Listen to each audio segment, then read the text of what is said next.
Good morning, everyone. Thank you so much for joining. My name is Alicia Lopez, and I'm the director for the Southeast Florida Clean Cities Coalition. Again, thank you so much for joining our webinar today. I'm going to go ahead and just go over some housekeeping items so that way you guys can participate in the webinar as well. So if you guys, at the end, we will have a Q&A session. There is a questions box within the menu to the right. If you push down the little arrow for the questions, you can type in your questions there, or if you'd like and feel more comfortable within the chat, you can also type in your questions in the chat. I'm going to go ahead and pass things over to Alex from the Tampa Bay Clean Cities, so we can go ahead and get started. Thank you again. Good morning, everyone, and welcome to today's webinar. And thank you, Alicia, for talking about the housekeeping items. My name is Alex Kolpakov. I'm the director for the Tampa Bay Clean Cities Coalition, and I'll walk you through agenda and then cover a couple of introductory slides. Next slide, please.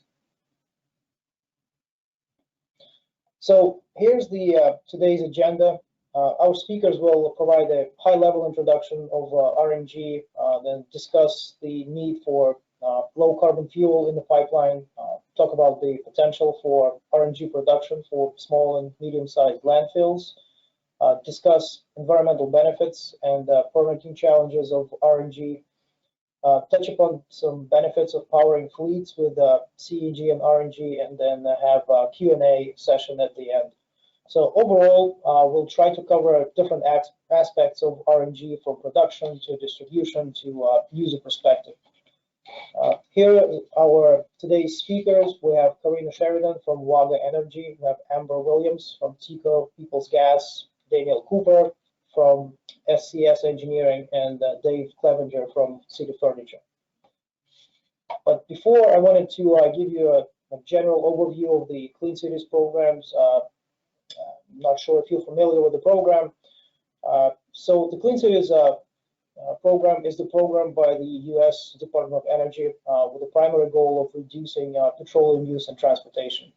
The Clean Cities Coalition Network is a coordinated group of more than 75 active coalitions covering most of the states, helping local decision makers and fleets understand and implement alternative and renewable fuels, either reduction measures, fuel economy improvements, new mobility choices, and emerging transportation technologies.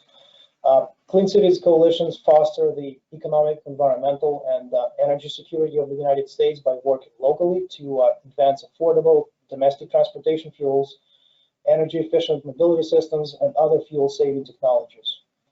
Coalitions accomplish all that by building partnerships with public and private sector transportation stakeholders. Now, the Clean Cities coalitions employ a portfolio of strategies to advance affordable domestic transportation fuels and energy-saving technologies. These strategies that the Clean Cities employ include evaluating transportation needs and energy choices, shifting to domestic energy sources, then improving fuel efficiency through state-of-the-art technologies and strategies, reducing harmful emissions, and demonstrating and assessing new mobility choices that maximize the return on investment for mobility systems in terms of time, cost, and energy.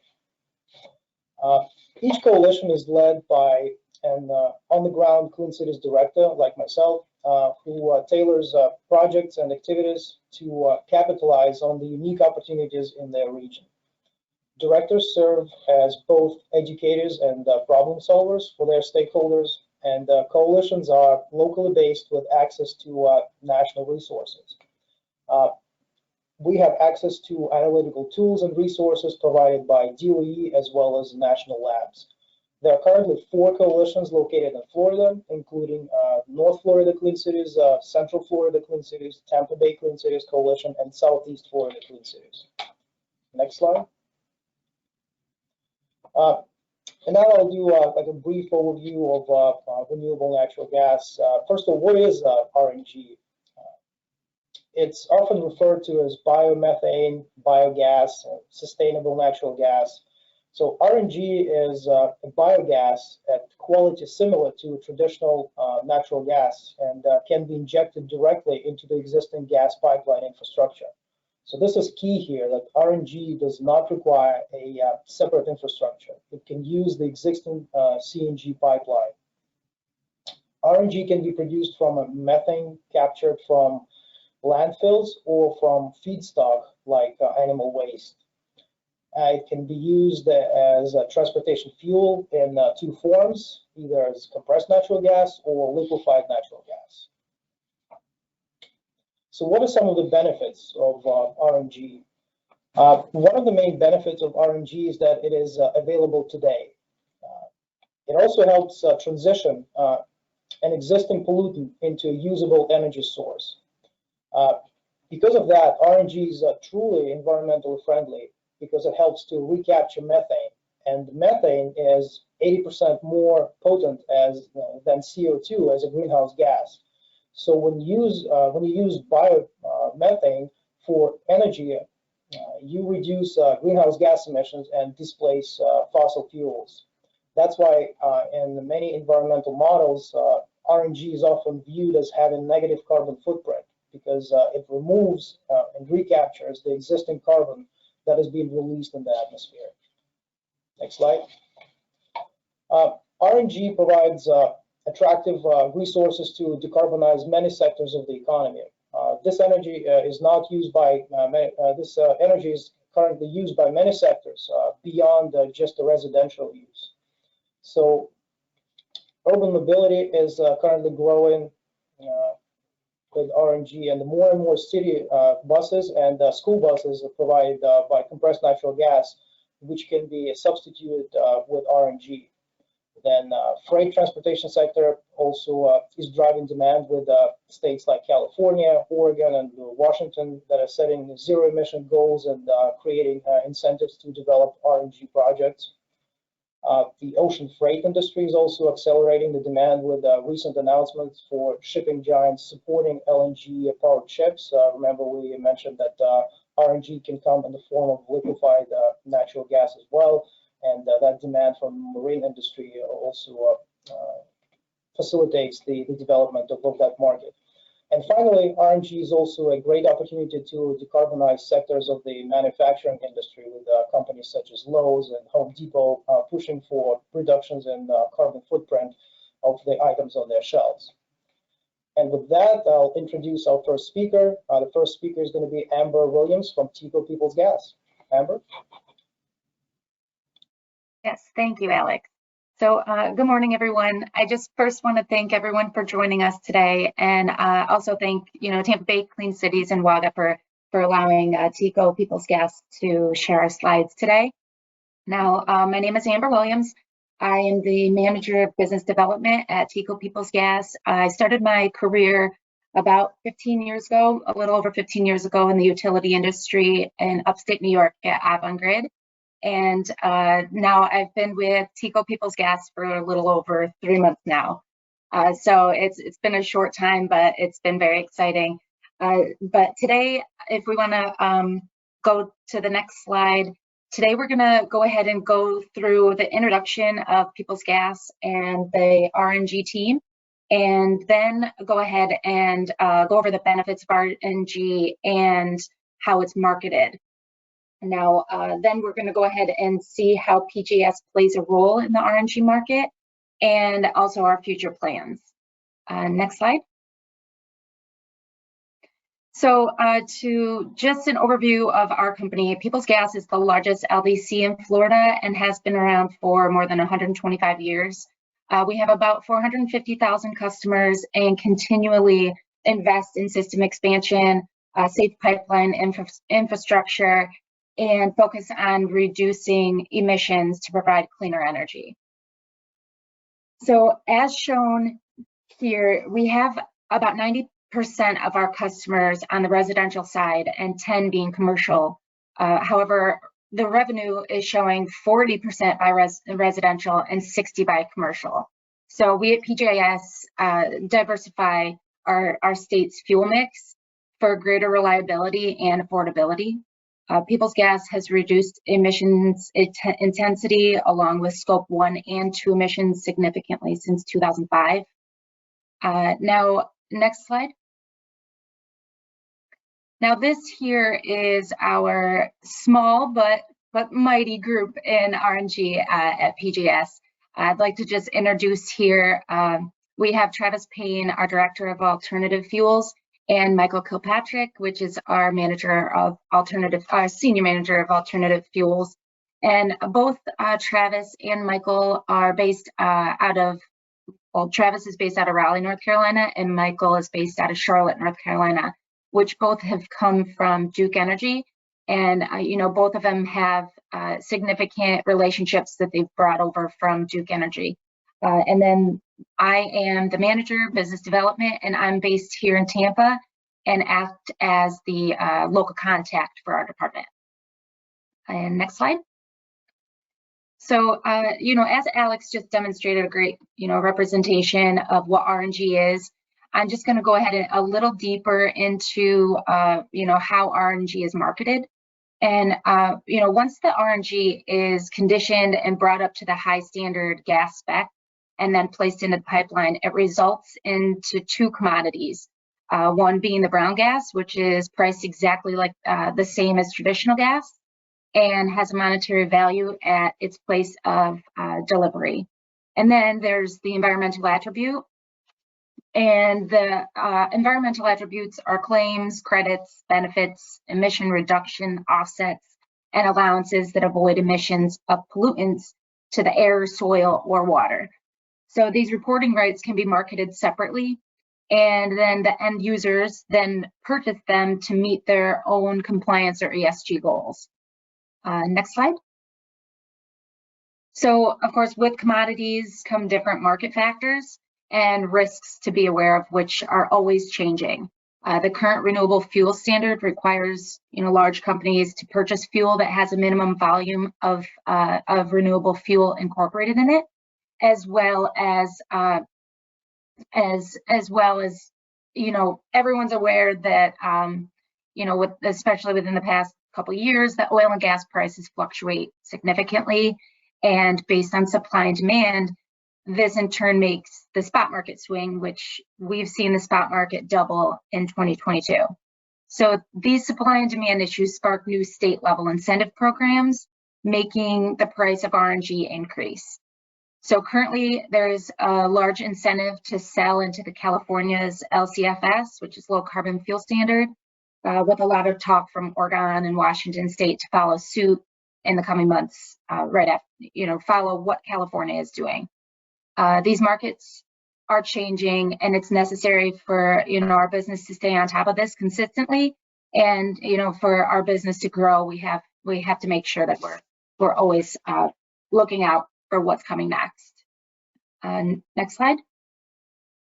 So with Peoples Gas being the first LDC in Florida to have a very flexible tariff around RNG, coupled with being the largest LDC in Florida, we have the ability to interconnect anywhere in the state. So our tariff allows us to invest in the upgrading and conditioning equipment, the transportation of RNG, or the interconnection of RNG. So with this, we're able to make strategic partnerships with either developers, other gas companies themselves, or even the landowners themselves. And at PGS, we're able to leverage this investment by our tariff, which sets us on a different level than the other LDCs. And the outcome of this is that we have had the pleasure of being involved in the first 3 RNG projects in the state of Florida. Here you see these 3 are located New River up at north of Florida, New River Landfill, Alliance Dairy in the middle there, and then we have Brightmark Larson Dairy, which all 3 of these projects will be online and flowing gas in early 2023. So next slide. So the state of Florida has been ranked number 13 in the US for methane production potential from biogas sources. And as you see here, the projects are not lacking. So out of these 2,000 opportunities, our team has been looking closely at 22 projects. There's 8 dairy farms, 10 landfills, and 4 wastewater treatment plants that those 22 projects that we're looking at include. The possibilities are very exciting for PJS and our customers, and we're looking forward to an exciting 2023. And with that, I will go ahead and transfer this over to Karina. Thank you. Good morning, everybody, and thank you, Amber, for that. Much appreciated. So my name is Karina Sheridan, and I am with WAGA Energy. Next slide, please. My role is to help our landfill partners to unlock the potential of their landfill gas by upgrading it into pipeline quality renewable natural gas, which, as Amber described, has some stringent restrictions, which is great. That means it's got to be really good gas to go into our pipeline. So WAGA Energy was founded in 2015 by 3 engineers who were working for Air Liquide. They were passionate about fighting climate change. These gentlemen invented the WAGA box, which is an innovative, patented, and proven technology that upgrades raw landfill gas into pipeline quality renewable natural gas. We went public in 2021 on the Euronext Stock Exchange. We currently have 5 offices, over 150 employees, 13 operating projects, 14 under construction, and 7 of those are in North America. As you saw from Amber's previous slide, this is a somewhat emerging market, which so the quantity of projects that we have is actually pretty significant considering where the market is at. We're the only landfill gas developer with a proprietary technology, and we focus solely on partnering with landfills to create pipeline quality RNG.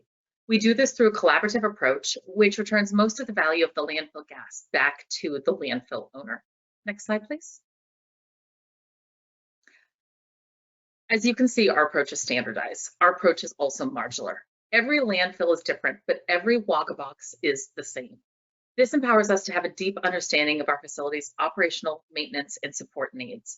Our facilities are backed by on-site maintenance personnel, remote monitoring, AI engineering, and an R&D team that are focused on continuous improvements. This actually has allowed WAGA to lead the industry in uptime at over 95% at every single one of our facilities. Anybody here who's from a traditional energy background, that uptime is a little different than you're used to seeing, but in the RNG industry, it absolutely leads it, with it being newer technologies in it.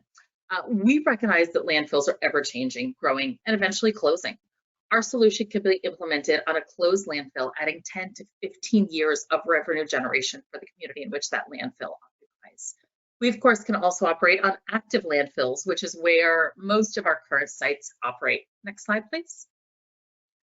These are a few of our North American sites. These sites range in size from 370 SCFM to 6,000 SCFM of landfill gas. We have one of the largest portfolios across the globe of sites that are currently injecting upgraded landfill gas, now in the form of RNG, directly into the pipeline. With operations in France, Italy, Spain, Canada, and of course, the US, we're committed to fighting climate change through decarbonization in the pipeline. Next slide, please. One of the main benefits of renewable natural gas from landfill gas is that it is available today. Unlike other energy resources, doing nothing means that we are wasting a resource that becomes a pollutant in the atmosphere versus implementing it to a solution to the energy crisis. Next slide. So some of the benefits of implementing renewable natural gas projects to replace fossil fuels is that utilizing landfill gas and transforming it into pipeline quality RNG creates what's really and truly an environmentally friendly energy. As Alex stated earlier, I like to call kind of a double whammy that we get on taking landfill gas and converting it to RNG. First, we're reducing that pollutant that would go into the atmosphere if we weren't capturing those landfill gases. We're then treating them and we're upgrading them, which then has the added value of displacing fossil fuels. Landfill gas is abundant and available right now. There will be over 20,000 landfills by the year 2025. So we're really almost there to get to that significant number. This represents the potential to really be a pillar of the circular economy. One of the main advantages is that RNG can be transported and consumed in the existing infrastructure. Thus the TICO pipeline, and why collaboration with organizations such as TICO is so important when you're talking about developing renewable energy projects. So we're not having to invest a significant amount of money in order to transport this energy and utilize it and implement it. And of course, it's also equally distributed worldwide. Wherever there's human activity, there's bio-waste and therefore potential for renewable natural gas production, which really allows it to be very, very locally based energy. Wherever you're creating the biomethane, you also then have the capabilities to consume that biomethane. Next slide, please. Due to many factors, including available technology, landfill gas is actually really largely unexploited today. We've kind of looked at it's an emerging market to some extent. Across the globe, it's estimated that 50% of landfills are still emitting directly into the atmosphere. And of course, then we also, well, not in the USA, there's got to be requirements. Well, yes, there are. Oftentimes there are flaring requirements, which you see on the slide. And what that really does is it destroys those pollutants before they're released into the atmosphere. But it's not in all cases that that gas is destroyed, and not in all cases that it's captured and used, certainly. There's a lot of different factors that can affect that. Dan's actually definitely more the expert on that and permitting, and he'll be speaking shortly. Historically, a widely common way to upgrade landfill gas in the US was to generate electricity. There's a lot of electricity projects across the states. However, the energy yield can be as low as about 30%, as the engines that create that electricity also generate heat. Well, as often at landfills, there isn't really a good use or nearby a good use of that heat. It isn't captured. And then it's basically just that energy is then wasted. So really, upgrading your landfill gas into RNG allows you to maximize the energy yield and the value of it, capturing about 90%. Until recently, the challenge has been that these RNG projects only make financial sense on very high landfill gas flows, very large sites, where the average landfill in the US only produces about 1,200 SCFM of gas. In most cases, you couldn't even look at a project from a financial perspective at less than 3,000 SCFM of gas. So with advancements in technology, these factors are changing, and producing renewable natural gas from landfill gas has seen rapid growth. Next slide, please. So I want to quickly dive into the common challenges with developing an RNG project, but before we do that, I'd like to start with the key ways to address them. Next slide, please. And that's collaboration. I sound like a kindergarten teacher. Let's collaborate, but really, it is absolutely critical to the success of any project. Our facilities have some of the lowest OPEX and CAPEX as a result of our modular design, which really allows us to be very competitive in the market. We can produce extremely economically viable RNG, but without collaboration, no project can be successful. These are very complicated projects. We have to work with many different disciplines throughout the landfill industry for an overall improved cost of ownership, which ultimately results in a facility success, a project success, and significant royalties that are returned back to the landfill operator. We work with field service firms that specialize in landfill gas collection. As the more gas we collect, the more we're able to process, and the more gas we have then to distribute and sell into the marketplace.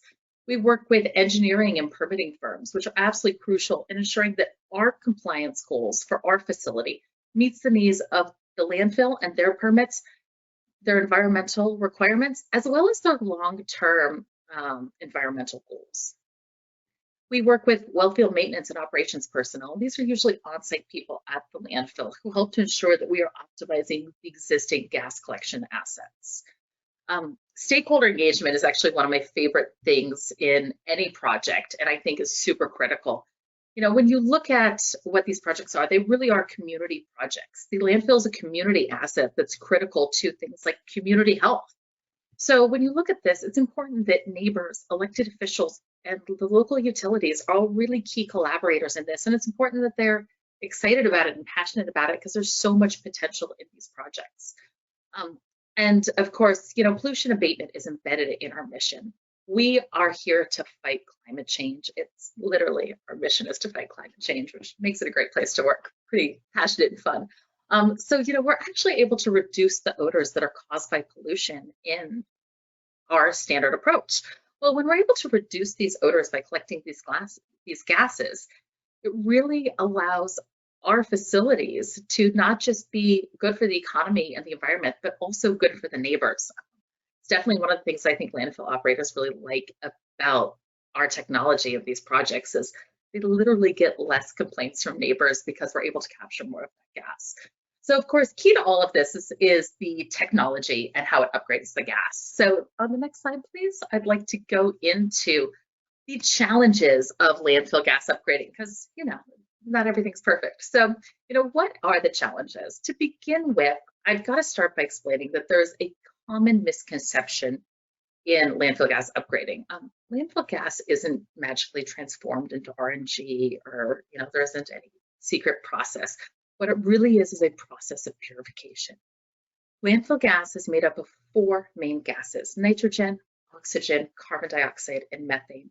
And what we're doing is purifying that gas and removing the gases that we don't want in that pipeline quality RNG. So basically what we're doing is we're taking it to at least 98%, depending upon how tough of a tariff Amber throws our way, 98% pure methane gas. On the slide, what you're looking at is a list of 30 landfills. These are landfills that are in the US. We took a number of different gas compositions to give the kind of sample of what a common landfill looks like. And I say common, as you see, that there really isn't a whole lot of common. From right in orange is nitrogen, and then you see the oxygen, carbon dioxide, and then finally in teal is the methane, which is what we're looking to get to 98% pure. There's a lot of variable in gas composition, and this is due to a number of factors: the types of waste collected, the landfill design, the gas collection system, weather, etc. Nitrogen in landfill gas is kryptonite to most landfill gas upgrading technologies. It's extremely hard to process and to remove from that methane, as the molecules are very similar in size. So conventional PSA technology is the most common technology for landfill gas upgrading. It represents that red line on the slide and really is the limit of how much nitrogen can be processed in landfill gas. That black line that you see represents the WAGA box, and what we use is something called cryogenic distillation, which I'll share a little bit more on, but I won't go deep on this presentation on it. But it allows us to process up to 30% nitrogen. The solution until recently has been to avoid air intake, so to reduce vacuum. This can cause nuisance odors, fugitive emissions, complaints, etc., compliance issues. Or tuning wellheads, so you're tuning out those higher nitrogen wells. Well, because of the way that we look at this technology, our WAGA box was literally designed to address this limitation and can upgrade that landfill gas with high levels of nitrogen. So I want to clarify that we can not just upgrade those high levels of nitrogen, but we are actually able to do it while continuously producing RNG. This allows us to maximize the landfill gas that is collected and in turn actually produce more RNG. Next slide. So the other big thing that can make upgrading landfill gas difficult is that there is a significant fluctuation in the variability of gas composition. You're looking at a 2-week period of one of our sites where we process gas, and you're seeing the real data on how the relationship changed with the various gases. Methane varied from a low of 40% to a high of 55%, while nitrogen varied from 2 to 20%. And as you can see, there's kind of an inverse relationship of the methane and those valence gases. Our WAGA box technology was producing RNG and delivering it to the grid the entire time over this 2-week period, regardless of the fluctuations in the gas, where other technologies would have likely had to bypass the gas upgrading system and flared the gas during that time versus being able to produce the RNG and use it for revenues. Next slide, please. So very briefly, I'll explain the technology. So our WAGA box actually implements 15 years of R&D and 6 patents. It utilizes 2 main proven technologies in order to manage these 2 common landfill gas upgrading difficulties. These technologies are cryogenic distillation and membrane filtration. Excuse me. Cryogenic distillation is one of our patented processes and a huge differentiator in our approach to the processing of landfill gas with high nitrogen levels. During cryogenic distillation, methane is actually separated from the nitrogen and oxygen in the biogas. So we use a distillation column and a heat exchanger to do this. The biogas is cooled, liquefying the methane, and then it is separated by gravity. Cryogenic distillation is the most effective technology for nitrogen and oxygen removal from methane. This technology is new to RNG though, as we just brought it to the market in the last 5 years. It isn't new though to the energy industry. The concept of this technology are widely used and accepted in what's called an NRU, a nitrogen rejection unit, which is used in conventional natural gas processing. So the other main technology here is the membrane filtration, and this is used for CO2 removal. This membrane module consists of a set of membranes that is used for separating the carbon dioxide, as well as some other trace gases. It's important to note that distillation is actually a very energy efficient process. You think of cryogenic and freezing, you're like, wow, it must consume a lot of energy. It actually doesn't. It's actually a super small area of the plant that does that. And we'll see kind of the entire WAGA box on the next slide. But what does this mean for you? It means that our technology can not only produce more gas, as I've shared that we're able to do, but we also are able to produce it at a very competitive cost. Simply put, we're able to reduce the fugitive emissions and produce more revenue generating pipeline quality RNG. Next slide. Take a closer look at a couple sites. So this is a Veolia site. This site was commissioned in 2020. This is a beautiful site, and if you're ever in Paris, you're more than welcome to go see it. I was recently at it because, when in Paris, you go to landfill, right? And as you look at the site, you can see it's got an extremely compact design. We try really hard not to impact much landfill operations, and part of that is ensuring that our concept is very small, that it's able to stay in a tight area and not to infringe on the landfill and the space that they need to be able to generate revenues and to be able to accept our disposable items. So you'll note that all of our sites are very similar, as the solution is modular, it's the same across the globe. This allows for a solution that lets landfills quickly deliver RNG to the market. When we begin a project, we have fabrication ready drawings and can immediately begin entering permitting, manufacturing, etc., to be able to quickly be able to address the growing demand for green energy. Next slide, please. You may have to press the play button there. We'll watch this site being put together. There it is. So you'll see it's a very compact design. It goes together relatively quickly. That is the entire gas processing system right there that you saw being built. And then next slide. Or we'll just keep watching the video. There we go. So this is a Suez site, another leader in landfill operations. The big blue elephants, as I like to call them in the room on the left-hand side there, are carbon absorbers. This site has very high H2S, and to protect the plant integrity, for those of you who don't know, H2S is extremely corrosive. So to protect the plant integrity, the first step is always to remove H2S. I show you this because all the sites are the same in design, but they certainly do have the flexibility to be able to be customized based on the specifications and needs of any individual site. Next slide. So we've looked at the drivers for landfill gas conversion, the concerns in landfill gas upgrading and why it's difficult, the technology. I'm going to quickly dig into the market for RNG and how it works. And Amber already covered a little of this, so I'll move very quickly. She'd already shared with you the renewable fuel standard. This is the most widely used offtake mechanism in the US. What I want to point out here is that associated with creating renewable fuel underneath this program, what you're creating often is what's called a RIN, a renewable identification number. And this is that environmental attribute part that Amber had mentioned. These RIN credits are used for compliance and are the currency of the RFS program.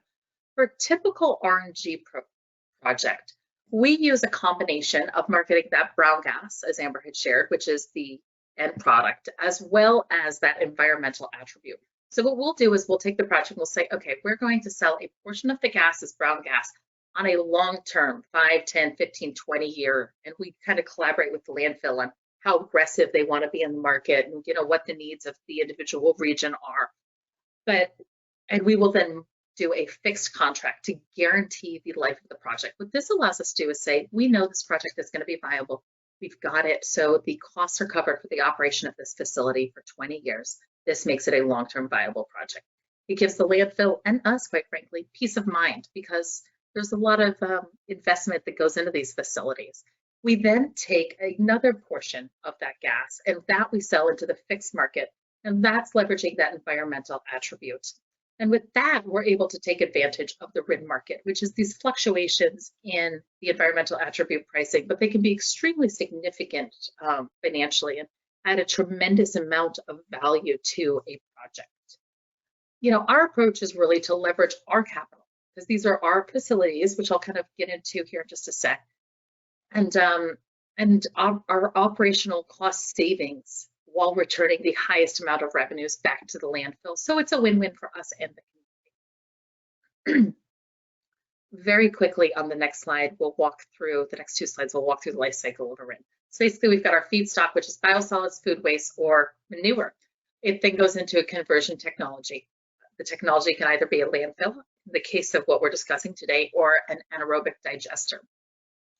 That gas is then upgraded using a technology like the WAGA box to natural gas standards. And then it is compressed, and that's when the RIN is created.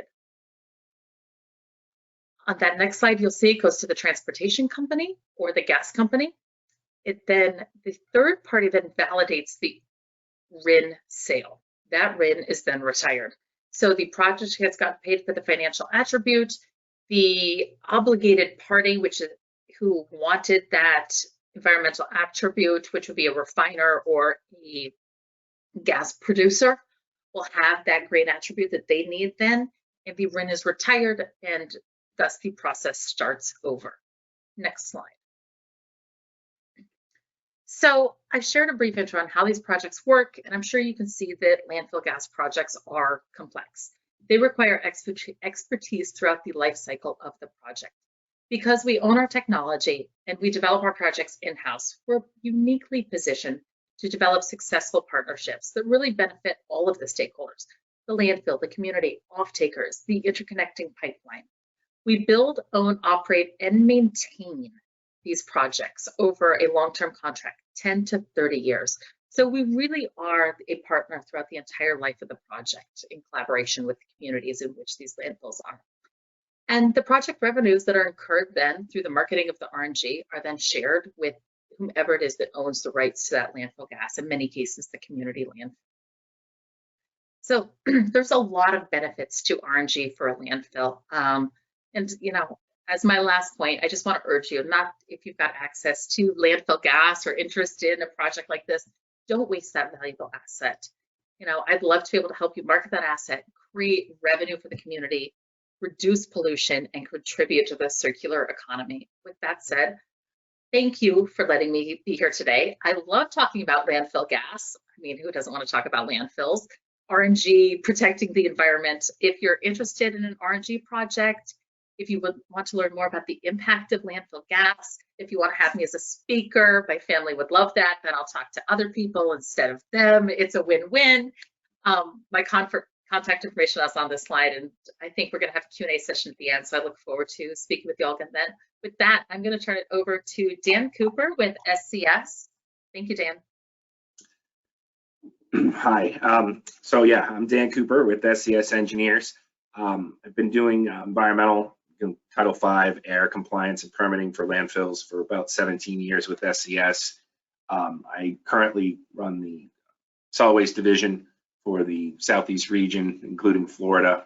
You know, we're going to talk a little bit about permitting there today. So I don't have the excitement of, you know, a WAGA box or a PICO, but permitting is certainly one of the things that we have to think about, especially air permitting that goes with the environmental compliance. So what you see coming up here on the first slide is all of the air regulations that you could potentially be subject to at a landfill. So Karina talked about landfill gas. That's kind of the focus here, but where you get the gas from, ag gas or landfill gas, you're still going to have a lot of the same permitting requirements that you're going to have to go through in order to get your facility up and running. And again, I'm going to talk about the environmental permits, which are, your FDEP, the Florida Department of Environmental Protection.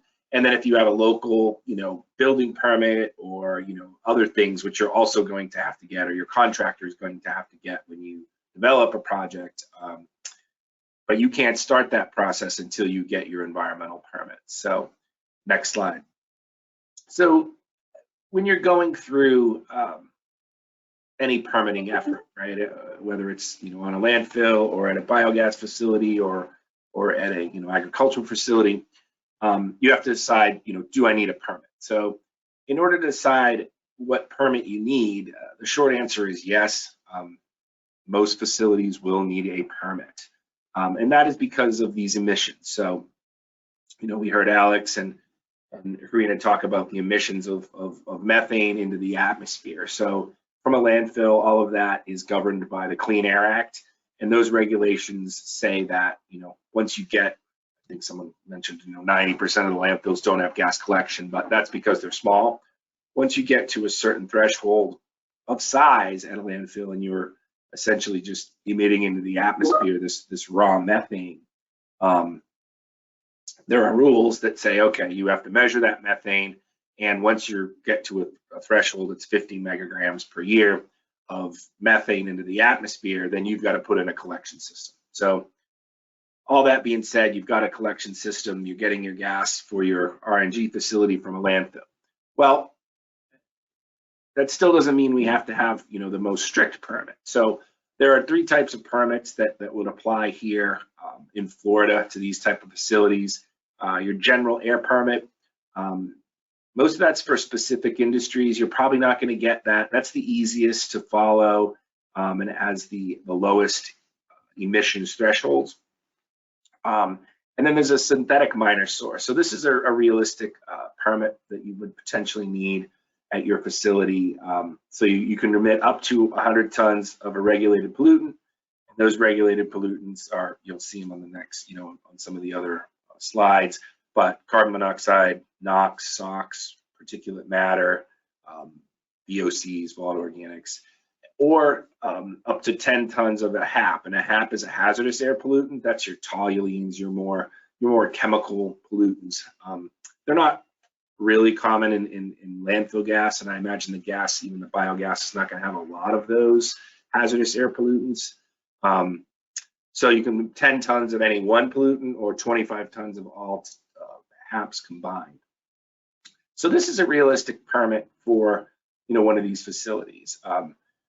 If you're at a big facility, maybe 3,000 plus SCFM, you're going to need a Title V major source permit. And those permits have the same thresholds for the hazardous air pollutants, but you're allowed to submit between 100 and 250 tons per year of the regulated pollutants. And then if you get to 250 tons or greater, you become a PSD permit source, which is a prevention of significant deterioration of the environment.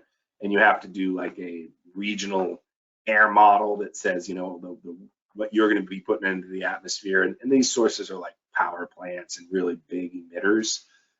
So that probably wouldn't apply here. Next slide. So what do you got to do? So first you want to decide where my facility is going to be. And so the next 3 bullets here are what we call the 3-pronged approach as to whether you're the same source as the landfill or as the ag facility, or whether you're a separate source. You want to be a separate source, because if you're a separate source, then you don't have to aggregate your pollutants. So if they're emitting 100 on their side of the fence and you're emitting 90 on your side, that's 190. So now you're a Title V major source. If you can be separate sources, then their 100, they may be a Title V source, but you would be a synthetic minor source, and that again carries less reporting and requirements. So it'd be better to be separated. So how you separate yourself is if you have the same. So if all of these 3 things are true, so your standard industrial classification, your SIC code is the same, which it is the same in the case of landfill gas and biogas, because those are both, that's your source. So that's your fuel, if you will. So that's true. Project adjacency, are you close? So, you know, if you have a pipeline between you and the landfill and you're 2 miles away, then no, but most likely the project is going to be operated right at the landfill or right at the ag facility. And so that is true. So now 2 out of 3, the biggest one here is common control. Are you using the same control device? And Karina mentioned, you know, they have in their facilities, you know, have a flare, and typically RNG facilities have a thermal oxidizer. So the gas or the waste gas, so the good gas is taken out, right, as it's purified, it's sent into the pipeline, and then the bad gas is thermal oxidized, so it's oxidized, or if the plant is bypassed, it goes to the RNG facility flare. So the RNG facility flare and the landfill flare are 2 separate sources. So you do not pass the common control. And that's what we want. So we've permitted, you know, SCS, several of these facilities, none yet in Florida, but in other states in the region, you know, Alabama, Georgia, Mississippi.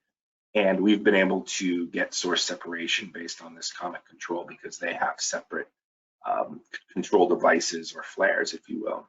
So now we need our own permit. So what do we have to do?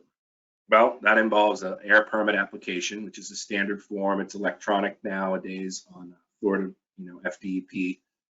So what do you need for that? So you're going to need an engineer or your manufacturer, or, you know, a lot of those folks are, or even, you know, folks in groups like Karina's group, they understand how these things work. So you've got to do your emissions calculation. So how much emissions are coming out of my stack or my plant?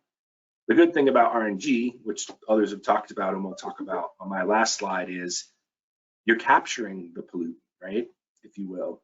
So that methane is not going to be released at the landfill, and it's not going to be released at the RNG facility. It's not going to be released until down the road, you know, as hopefully a green gas in a you know, RNG or powered vehicle, and then that has the benefit of this, you know, being combusted, which reduces its methane potential, and also offsetting that fossil fuel, which further reduces it, which others have discussed. So that's a really good thing. So your emissions from your facility are actually pretty low. The greatest emissions you're going to have is from burning the gas directly in your flare if the facility's down. If the facility is up and running, those emissions are going to be very low. So you calculate those.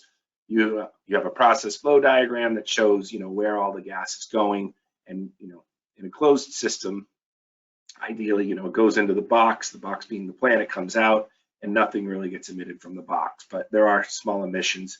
So you include that, you kind of show your site where it's going to be in relations to the other emission sources on the facility or nearby. And then you have to have, you know, specifications for your, you know, your entire process. So in the case of, you know, WAGA Energy, theirs is a proprietary, so you're going to have, you know, information about what each unit does, but, you know, maybe not what's inside the units.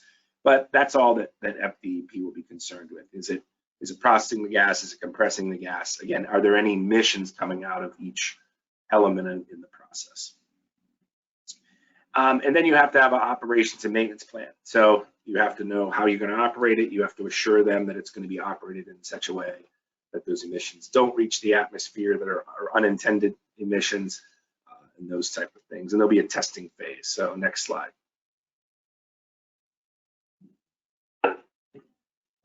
Sorry, I know permitting is not quite exciting, but it is important. So what you need to do first is before you even start construction, you have to get an air construction permit. So it's a 2-phased approach in Florida. You get an air construction permit, which basically is, this is what we're going to do. And then what they call those is your potential to emit. So you're going to show, if I'm operating 24/7, 365, 100% uptime, this is what my facility is going to emit. And your permit would be based on that. So anytime or any year, you know, and you have to report each year, where your emissions were lower than that, you would just report, you know, those as your actual emissions, not your potential. You know, you usually never reach your potential to emit, but if If you did, that would also be acceptable, and that would be great because you would have had 100% operating time. So you get your air construction permit. You have to publish that. It goes through, that public notice period with all environmental permits. It goes out, in a local publication. People can comment. Typically, these projects, as Karina mentioned, they're community projects. People are all for them. So we haven't seen anything where the public comment period resulted in, a plant getting questioned or canceled or anything like that. So then they issue the permit. You construct the plant, and then you have to do some testing. And the testing says the facility is doing what we said it would, right? It's operating within our parameters, and the emissions are as we said. And once you've done that, you turn in those test results and you get your air operations permit. So now you're up and running facility. You have a permit. Excuse me. And that's pretty much it now. But you do have some obligations to that permit over the next, well, for as long as the permit is good. The permits are good for 5 years, and you have to renew them every 5 years. Let them know if anything changes. Next slide.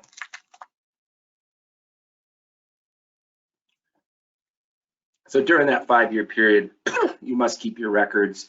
You must do monitoring of certain parameters. You said that the emissions from my unit are X, and they're X under these conditions, 1200 degrees Fahrenheit, things like that. So you do have to monitor and keep that data. And you have to do semi-annual every 6 months and annual reporting for your facility underneath your operating permit. And that applies for all types of permits. For the major source, it's a little more stringent than a synthetic minor source, but essentially you've got to keep all your records and you've got to operate. And this is the same with any other permits, I'm sure you have as far as environmental permits at your facility. Next slide. Others have already talked about this, so I won't get too far into it, but those benefits, they're real. I say 25 more times potent. I think Alex said 80 times more potent. I think it depends on your reference. The EPA, for reporting purposes, says 25, but I have seen numbers, up to 80 times. So it's much better to capture that methane and even to burn it, make it CO, rather than let it get to the atmosphere directly. And in this case, you're not only doing that, but you're reusing and you're offsetting other, potential fossil fuel use that you would see, out there. So these projects have very good benefits. I think they are truly community projects, as Karina mentioned. The permitting, you have to go through it, but it's not cumbersome. It's not something that would ever make you feel like you wouldn't want to do this project. If you did have to do this regional air modeling and hundreds of thousands of dollars in air studies and stuff, then it would start to hinder the benefits of a project like this. But that is not the case. Your permitting is going to be certainly one of the cheaper elements of a project of this magnitude. So we really encourage it. At SCS, we did a lot of the electricity projects that Karina mentioned that were kind of, and Ben, I'm sure Tico, I'm sure Amber had seen some of those in her past landfill gas to energy projects, but RNG and renewable natural gas is the new way. It's even better. You get the efficiency, as was mentioned. You don't have that loss of heat that running with the engine. So yeah, here at SCS, we're all for, as environmental engineers, we love to see projects like this. And if you need any assistance in that regard, we'd be glad to help, or even just talk to you about RNG. I think that is my slide. I'm going to hand it off to Dave, who's going to talk to you. Thanks. Thank you, sir. Appreciate your time. Good afternoon, or good morning, I guess it still is. I'm Dave Clevenger, Senior Vice President of Fleet and DC Maintenance here at City Furniture.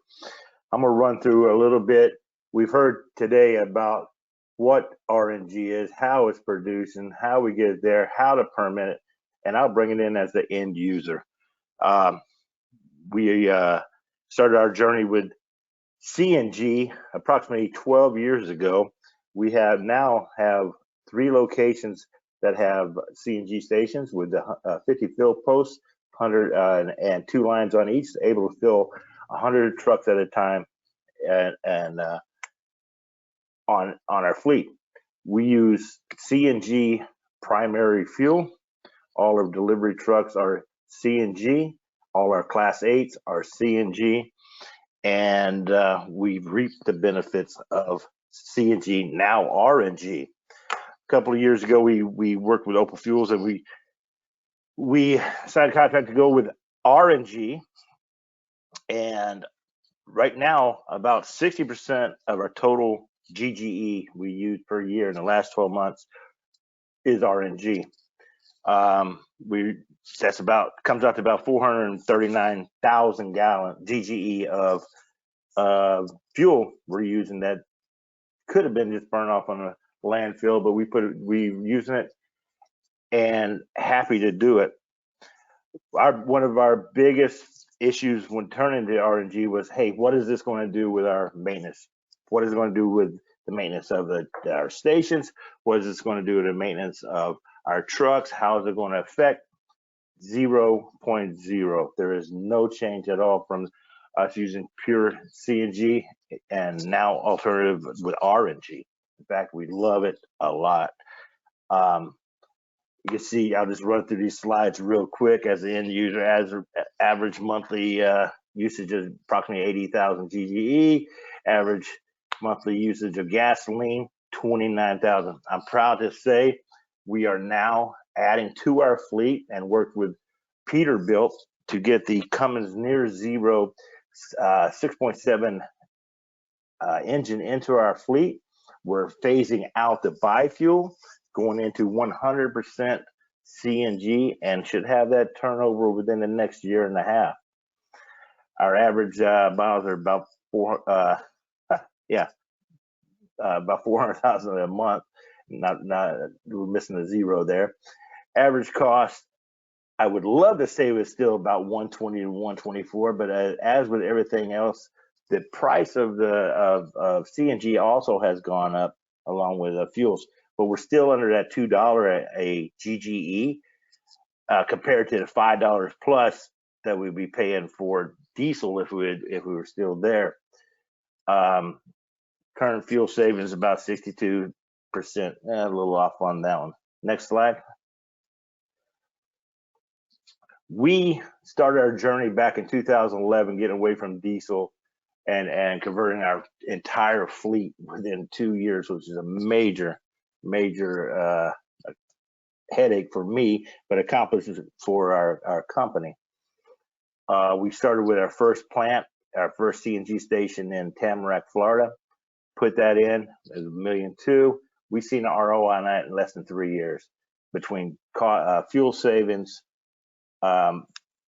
changing over to the CNG vehicles where our maintenance costs actually drop, and everything. So we have decided, and we have put in CNG stations in each one of our new distribution centers. So we're at 3 CNG stations, one in Tamarack, one in Ocoee, and our latest plant in Plant City. And we're under construction in Miami Gardens to put the 4th CNG station in. The CNG turnover was a lot less stressful than I ever thought it would be. It's a little training. You get diesel mechanics, they know diesel mechanic. I'm a diesel mechanic. I got my first paycheck at 14 years old as a diesel mechanic, and thought that was the way to go forever. It's proven, changing over to CNG, that maintenance cost is down. Average CNG average PM for a CNG vehicle is $30.57 compared to $164 for a diesel truck of one we had in the fleet.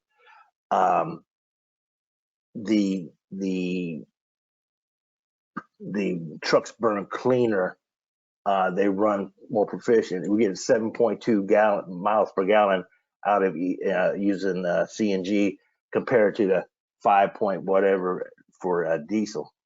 So all these things all in have made it where it was very, very cost effective for us to go CNG. Next slide, please. Benefits. Here, this is where, at the end of the day, we all want to be clean. We all want to do the best for the atmosphere. We all want to use what is there for us to use to make sure we reduce our emissions, but it also has to be cost effective, and it is. Yearly grants through the state of Florida for alternative fuels, since we changed over and are using RNG, we're recouping about $130,000 off of the fuel grants for the last 12 months, which is great. I mean, why I love the idea, and that's my owner, the owners of the company love the idea. We're buying a fuel at a lower rate and cost than alternative diesel. We're cleaning up the atmosphere, we're reducing our footprint, and we're getting rebates and grants to use this. And again, we got grants for our CNG station, we got grants for our trucks, and now we're getting rebates back for using the fuel. So it's a win-win-win for everybody. 99% carbon reductions.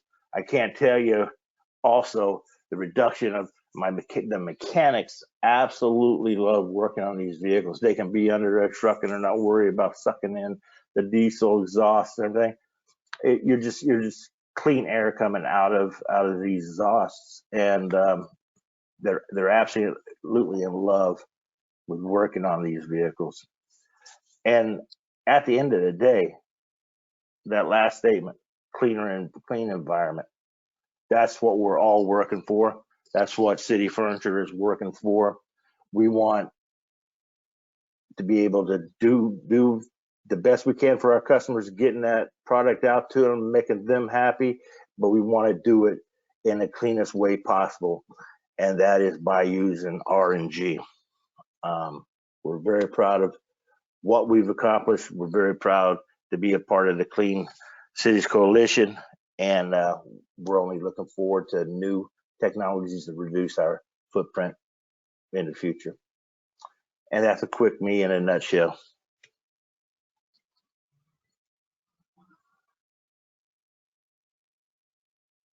Thank you very much, Dave, and thank you everyone else for speaking. If you guys would like to turn on all your cameras, and then that way we can go ahead and get started with the some Q&A questions that I have for you guys. Just bear with me just a moment.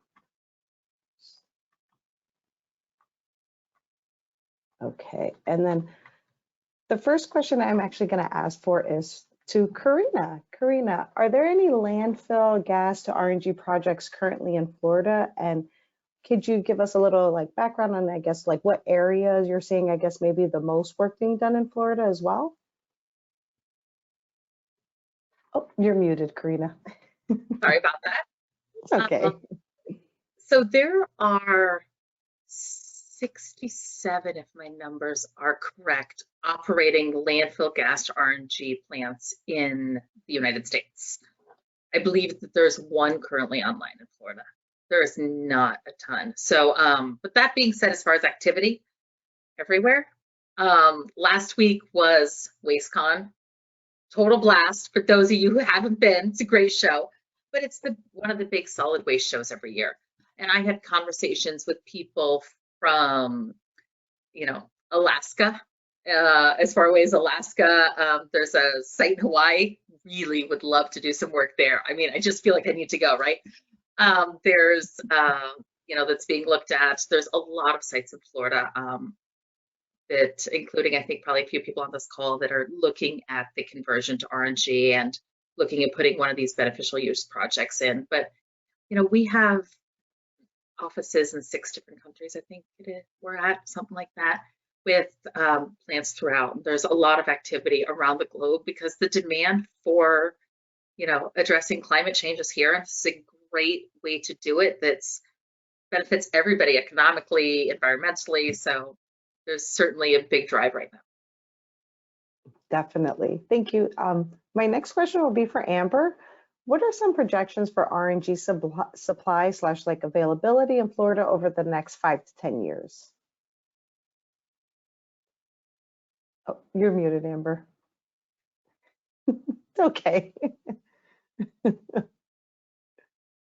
There we go. All right, let's try again, just like Karina, sorry. It's okay. Okay, so like Karina said, the possibilities are kind of endless right now for the state of Florida. But we're really, I think I mentioned it in the presentation, we're really looking at, 22 possible projects for RNG in Florida that, that was 8 landfills.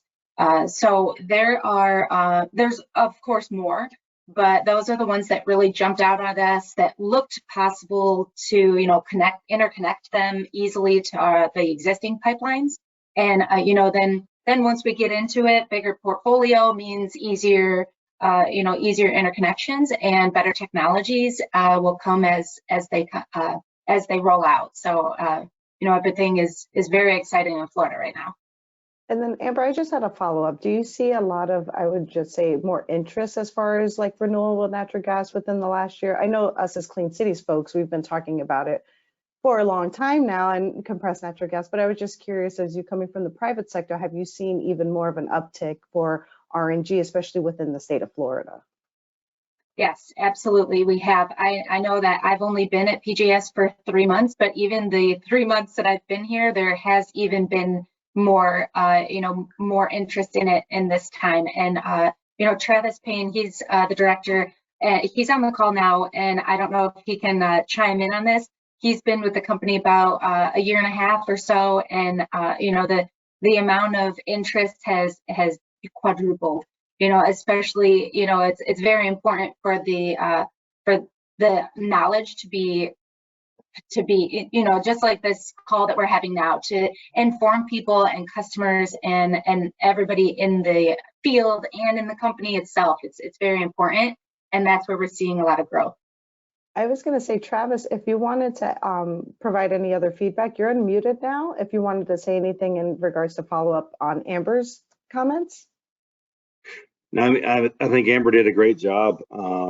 Yeah, we have seen quite a bit of interest as folks in this field have been educated, right? And we're still doing a big internal education here. I mean, this is part of it. We had a lunch and learn last week for our folks that was heavily attended. So as folks learn about it, right, and these operators hear about it, they have different, people coming by asking them about it.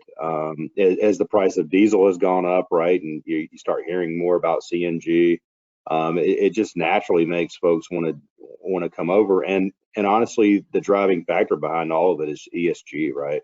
It's what corporations are doing, the commitments they've made, the longer term. 2030 is closer now than it was a couple of years ago, and it's sneaking up on everyone.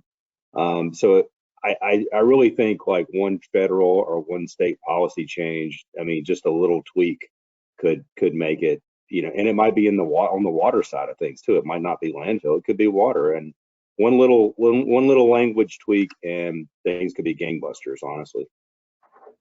Very good. Thank you for providing those comments, Travis. I appreciate it. My next question is going to be for Dan. What are some of the major permitting challenges for RNG production sites? I mean, it's really just how much emissions you have. So the sizing and the scaling is going to be the biggest challenge, figuring out which type of permit you're going to get and then what's associated with getting that. So, and as systems are scalable, you can get, a minor permit at the beginning, understanding that it's only a 5-year commitment and then potentially upscale. So, I mean, those are figuring out what you have for emissions is your first big step, and then that starts the decision tree of what you got to do. Very cool. And then I have a follow-up question for you. Are there any state regulations that would affect the design of an RNG plant? Not from an air perspective, from the, building perspective and things like that, there certainly are. Your concrete pads have to pass structural level, and your electrical you're going to have to get. So there's a lot of other local permits, that you're going to have to get to build a facility. But from an environmental perspective, I mean, if you're less than an acre, you won't have to have a stormwater permit. You can probably fall under the stormwater permit of the facility that you're, co-located with. So environmentally, the air is the biggest one. If you had a really big facility, you might have to get a stormwater permit as well, but that would be the only other environmental permit. Very cool. And then I was just going to say, if anyone in the audience has any questions, please feel free to put them in the chat or the question box on the menu. But my next question is going to Dave. Does RNG affect your fleet's performance capabilities differently than CNG? Not at all. That was one of the biggest factors when we were deciding, hey, do you want to go ahead and try this RNG? We had clean compressed natural gas come in dry. Everything was perfect. Kept the compressors running, all our stations running right. No oils or any contaminants in the filter systems or the trucks. We went ahead and decided to go with it, and it's the exact same. It's pure, it's clean. There's no performance issues with the trucks, with the sites themselves, the stations, the CNG stations. Absolutely nothing. We're extremely happy with it, and driving there to get 100% RNG, and yeah, absolutely zero perform. The trucks are performing exactly the way they did on that regular compressed natural gas. Awesome. And then the follow-up question I have for you, Dave, is do vehicles operating on RNG require a different maintenance or inspection standards than your regular CNG vehicles, or are they pretty much the same? Exactly the same. Exactly same maintenance program. Changing out your CNG filters, checking for contaminants in those, and other than that, that's absolutely the same, and at a way lower price than a diesel or gasoline vehicle. I was going to say, how much less maintenance? I guess, like, let's say for a diesel truck, you were maintaining the vehicle how often? Every what quarter, every month, as opposed to your CNG fleet? Oh no, and we go, of course, we go by manufacturer specs, but you're looking at one of our diesel, when we had the diesel vehicles, we'd be bringing in about every 7,500 miles. Now we're kicking those out to about 12 to 15,000, depending on what location it is and the driving conditions. And you're less filters, the oil is cheap. I mean, just less things you have to maintain on these CNG vehicles. Basically, you're looking at a general tune-up and checking your filters and doing your oils and popping it out quicker. It went from PM went from an average of an hour 30, and my guys knocking out complete PMs in approximately 30 to 45 minutes. Oh, so wow. even the time is different. I was going to say, so not only saving time on the maintenance, but even their workload as well. So you can get them in and get them out. 100%, and that's why my mechanics love it. They love these CNG vehicles. It took them a few minutes to get over the initial, hey, this is different, crazy big bomb thing. Once they understood it, I brought them in and had training, give them training, and I suggest that for anybody that has a fleet like that. Train the mechanics, your techs. They're your front line on there. It's not that hard to do, and they appreciate it. And once they had the training, it was go from there. Okay, awesome. Thank you. I actually have a question from Spencer in the audience. What is the minimum LFG flow that makes an RNG plant viable? And I'm thinking that maybe that's more for Karina or Amber. Absolutely. So our smallest facility operates on 300 SCFM of gas. The only way that that's economically viable is if Amber puts a pipeline right next to me, because it's the interconnect that really is the big factor for the viability of these projects. So you want to have a closed pipeline. On much larger flows of gas, you can have a pipeline that's 5 miles away. I'm actually looking at a virtual pipeline that's 29 miles away right now, which in a lot of cases wouldn't work, but it's in a community that really needs the gas. They're really trying to meet some aggressive green initiatives. So there's a lot of this where the community aspect really comes in. There's a community drive to make this project be viable. So, we're getting creative with how we can make it work to be able to transport the gas to a virtual distribution center. For those of you who don't know, a virtual pipeline means that we're trucking it, which is obviously not the preferred method for a lot of reasons. But, you still want to use that gas and put it somewhere versus be emitting it into the atmosphere. So you can look at a lot of different ways to do that. Perfect. And then I have another question. This one is going to be for Amber. Do you see any potential regulations in Florida that will require or encourage the use of RNG? So I think maybe, I mean, at this point, no, we haven't, but, as more and more that this is going on, I'm sure that, state regulations, even state incentives will come up. So at this point, we don't see anything. Now, if anyone else has any questions, please feel free to go ahead and put them in the chat. And then I guess, had a question as far as for everyone in your guys' perspective, as far as for RNG. As a Clean Cities director, we believe that RNG is part of the way to get to net zero for the entire state. But I also wanted to get your opinions as far as emergency management. We are a hurricane state. 6 months throughout the year, we're in hurricane watch. So I just wanted to kind of get your opinion on the resiliency benefits of using, RNG, because we're moving into the electric phase as well. A lot of infrastructure is going now for EV, but being in a hurricane state, I wanted to see if you guys see any applications as well for kind of emergency management with RNG, is maybe vehicles. I don't know if Dave, you can kind of touch on this. I know definitely you've seen your share of hurricanes as well down there with your fleet, so. Yeah, absolutely. Not only are all our vehicle, our complete fleet RNG, but we also have backup generators that run off RNG. So hurricanes can come and go. We're still going to power up off of RNG, kick our generators up going, pump our RNG into our trucks, and we're going to deliver out. In fact, we've had some of the county reps come talk to us for the emergency type. If something does happen, like a hurricane or whatever, are we able to help provide those, help them with fuels and electricity and get things up like that. So once we went compressed natural gas, we went compressed natural gas. That's our backup generators for our buildings. That's our backup generators for our CNG stations. All the way through, we're running natural gas. That's awesome. That's an interesting topic, Alicia. My company was founded in France.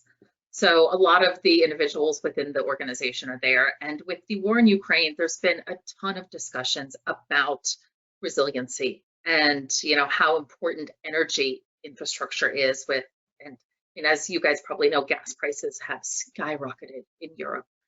When you look at these projects, at the core of them, they're local projects, which means that we're creating a local energy source really in all of our backyards. We're contributing to the creation of this, and then are able to then harvest that energy source in our own backyards. So it really does create a very small circular economy that way, and the opportunity to create energy right there. And then Dan, it looked like you were going to chime in.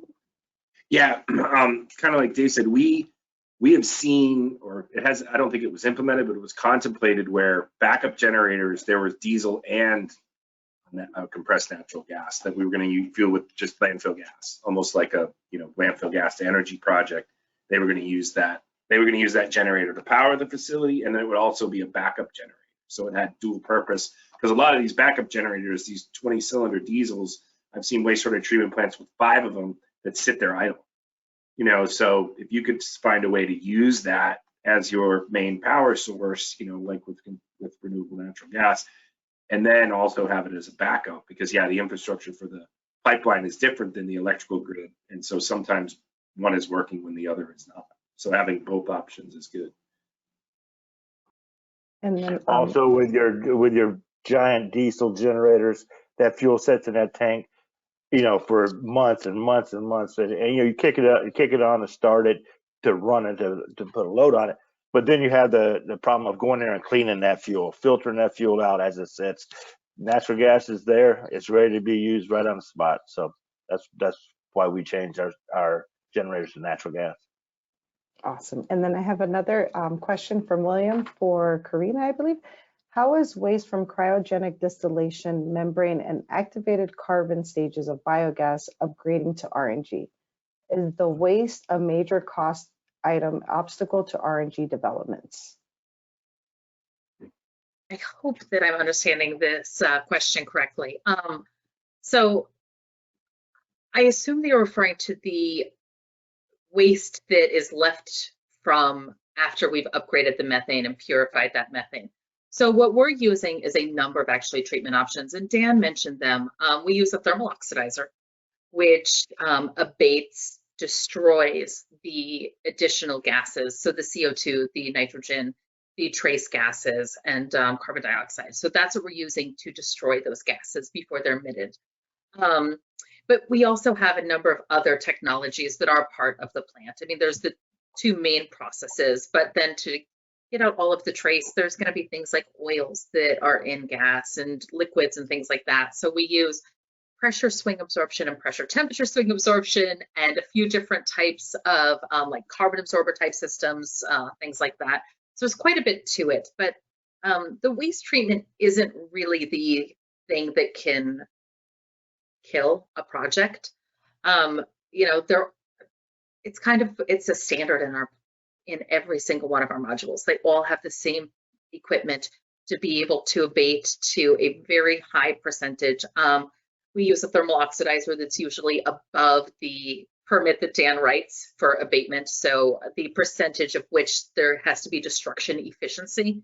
And then, yeah, I mean, that's pretty much it. The things that are most difficult and can really create issues for the viability of a project is access to a distribution system, so the pipeline. And there's a few areas, New England really, where electricity prices can be pretty high, and we do still need electricity for our facilities, for compression and things like that. So that can sometimes, if it's a real tight project, but in most cases, there's not too many hindrances to it. You know, as long as you've got the gas, you can process it. Awesome. Thank you, Karina. And then the next question from Juan is, does RNG qualify for recycling credits / goals in Florida? I'm not sure if maybe Dan, have you heard of anything like that, or? I don't believe, so you get, it doesn't on the recycling, on the solid waste. So that's on the solid waste management side. And if you burn if you have a mass burn facility or waste energy facility, you get credit because that material is turned into fuel or into energy. But at this case, not more than the landfill. So if you have a beneficial use project, whether it's landfill gas to electricity or landfill gas to RNG, you can put yard waste in your landfill, which you normally cannot because you have a beneficial use project. So that's pretty much the benefit from a solid waste materials management perspective. You do not get recycling credits that I'm aware of. Gotcha. Thank you. The next question is, for the 300 SCFM LFG to RNG facility, what is the average methane, nitrogen, and oxygen concentration? I do not know that answer off the top of my head, but I will absolutely get an answer. If you want to email me, and I'm sure Alicia will share all of our contact information. I'm glad to get that information. We have looked at projects as low as 35% methane, and maybe even lower. At least that's what I've looked at. So that's a number in my head, maybe even lower. And it really just depends, you know, is there enough methane and enough total gas for there to be viability? When we run a model, we usually run it between 45 and 55% when we're looking at, you know, the methane concentrations that we need out of the portion of that SCFM. Very cool. And then there was a follow-up question. Yeah. Do you build a new flare station for the RNG facility, or do you use the existing landfill flare or flares? So you have to have a new flare station. And Dan probably even knows more about this than I. As a part of permitting and as a part of the Renewable Fuel Standards program, your facility has to have its own flare. You cannot have that cogeneration of flare. So in order to generate RINs, which is a significant additional revenue source beyond just that brown gas that you're selling, you have to have your own flare, and it's an EPA requirement. That was the last question that I have from the audience. Of anyone else, do you have any other questions? Please feel free to go ahead and put it in the chat within the next moments. I just wanted to say thank you again to all my panelists that joined the call today. You guys have been phenomenal, and I really appreciate you guys answering some questions from us as Clean Cities directors, but as well as for the audience. And I just wanted to ask, if it was okay if we go ahead and share like the presentations with the attendees. And yes, Karina, I will email you guys individually for any other questions if I happen to have any other ones from stakeholders that reach out, or if Austin and Alex as well. So we just wanted to make sure it was okay if we put, the presentations online. And then if anybody has any questions directly, we can go ahead and give them your contact information. Please do. As I said, I love talking about this stuff. Awesome. Well, I just wanted to say thank you again. Oh, I have one more question from Alex. How does RNG compare in price to CNG? So this goes into gas marketing, and it can depend on a number of different factors. Where you are is how much the brown gas attribute is, and then what it is that you have for your various offtake agreements. We have, like I mentioned, a blend of fixed and variable offtake, so the price can fluctuate. But when you're looking at, if you have a facility where you'd like RNG in that facility, there are definitely ways that you can look at setting a price, as long as it's somewhat reasonable, and negotiating those contracts with the RNG producers. Dave's nodding because that's probably exactly what he did. He goes, no, this is what I want to pay. This is what I'm paying. But really, so many of us, I keep using community, but we look at these as community projects. So there's so many benefits to working with other stakeholders in the community and saying, yes, you want this gas, use this gas. It'll be great for the shareholders, and look for ways to do it. So if you'd like RNG, I got some I can sell you. And so does Amber, probably. That's awesome. No, perfect. And then one other question from William. Are there difficulties to site RNG facilities in regions that experience winter conditions for significant parts of the year? No, not at all. We have facilities in Northern Canada. My company, actually, the technology was invented in the French Alps. It's actually a huge R&D hub in the French Alps. Really cool if you ever get a chance to go to Grenoble. So much is happening there. But so yeah, certainly plenty of variations in weather.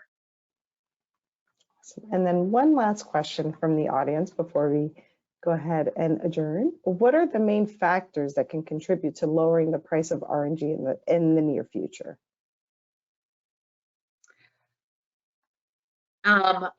We employ AI engineers and a full R&D staff. The reason for that is that we're always looking for ways to reduce both CapEx and OpEx, but in reducing that, uptime is really very critical. If you're not up, you're not producing, you're not making money, you're just paying for people to be at the facility, your asset's not doing anything. So, improvements in long-term maintenance and technology will always be critical. As the pipeline infrastructure grows, which it will, especially here in Florida with all the people that are moving in, TECO's going to have to continue to build out at an exponential rate, which allows more access to pipeline. And of course, the other pipeline operators too. So, those are a couple of the key factors that will lower the price. Anything you can do to reduce the CapEx of a facility too. We look at this as a 20-year project, so we're able to benchmark the CapEx of that facility over that time.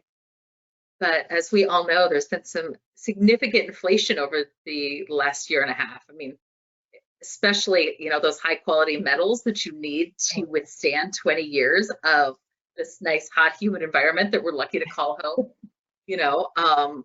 It's significant, the pricing in those facilities, but with uptimes and maximizing the value of that RNG, there's you can certainly help to produce it. And then volumes. The more volumes you have with anything, you have the capabilities to negotiate bigger and better contracts for all of our stakeholders. Awesome. Well, we are at 11. Oh, go right ahead, Dan. Well, from a pricing perspective, Amber is the one that's selling it. So I was wondering if she had any to put it on that. I didn't catch that. What did you say, Dan? Well, like Karina was talking about, I mean, from a pricing perspective, what do you see? I mean, you guys are the ones that are actually selling it to the end users. You know, what do you see as a possible cost reductions? Yeah, so I mean, Karina hit the nail on the head there. I mean, as soon as we get more pipeline in there, you know, the more we get these projects online, the you know, more we can finagle what is the best way to go about it, and then, you know, pop into those tiny little projects that may not have been viable now, but they can if we can either truck it, or we can, you know, another possibility is to, you know, have RNG, CNG hubs, you know, to get something, you know, it's something always changing. We're looking into that right now, and that would lower the cost as well. So it's just the more ideas that come on the table, the, you know, more technologies that are, you know, producing these projects, the cheaper we'll get. Awesome. Thank you for that, Amber. And then just one comment before we go ahead and let everyone go. William wanted to say that he very much enjoyed everyone's presentation, and that thank you for your guys' time, and that he's looking forward to getting the presentations as well. So with that, I just wanted to say, yes, thank you all so very much for taking the time out of your schedule to speak with us and our stakeholders, especially about RNG. You know, us as Clean Cities directors believe that, like I said, this is part of the way to get to net zero. So again, thank you everyone for joining, and then please be on the lookout for the presentations, and please feel free to reach out to us if you have any additional questions. Happy holidays. Thank you, everybody. Thank you. See ya.